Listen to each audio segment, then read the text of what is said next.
Hey, my friend Sam here. So this clip is inspired by an expired Halo chest seal. This one expired in 2015. So I'm going to open it up and take a gander. For whatever it's worth, there are many chest seals out there, and I spent about 3 years during my residency thinking about pneumothoraces and tension pneumothoraces quite a bit. So this is what it looks like, and I'm going to peel it off here. Two different tabs. So in theory, you have two of these so that you can put it over one side, and if it's a gunshot wound that goes all the way through, you can put it on the hole on the other side too. These are both unvented chest seals. Peel it off, still nice and sticky, but I will admit I am a vented seal guy. And I'll go through a little bit of physiology here to talk about it.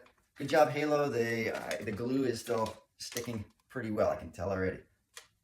So during my residency, the early years, I put in a lot of chest tubes as an intern in particular.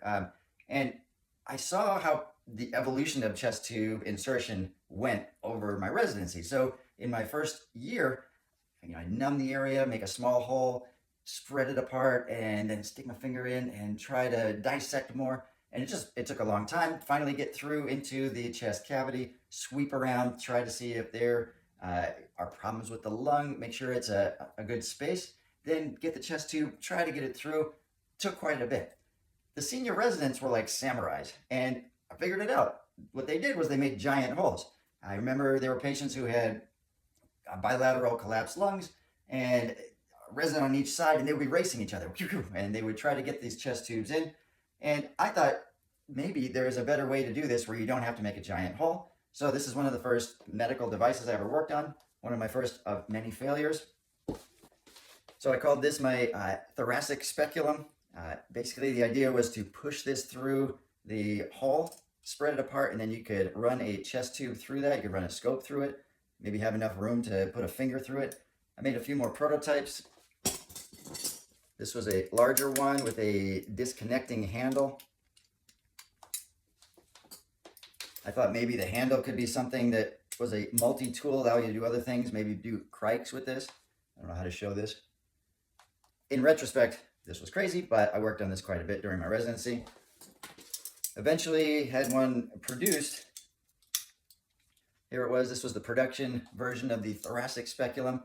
So you basically shove it through, open up, get your finger in there, still do a sweep, maybe put a scope in there. I made a small size and a large size, and I actually got to use it on one patient, and it worked, but it bent.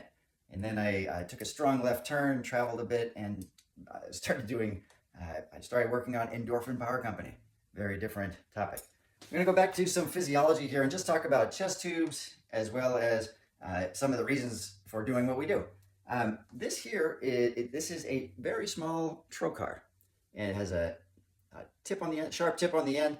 And the idea is you make a small nick and shove this thing in, cross yourself, and hope that you can thread the chest tube over that and hope that it is in the right space.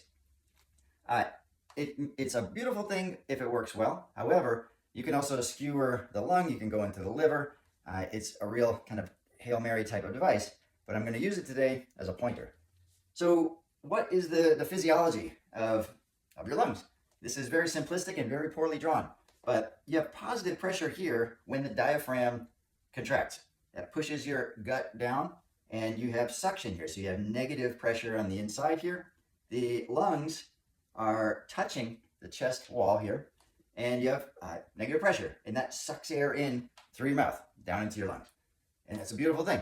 It most of the time works well. However, sometimes you wind up having air on the outside of the lung between the chest wall and the lung itself. And that's no good. That's when things start to get worse. Some patients come into emergency departments with chest pain and they say, I don't really know what's going on. Particularly tall men, for some reason, get spontaneous pneumothoraces. And you get a chest x-ray and say, wow, look at that. How do we get air out of that space? Sometimes we put in what's called a Heimlich valve. That can be a helpful thing. Sometimes they need a chest tube. And that helps the air to go out.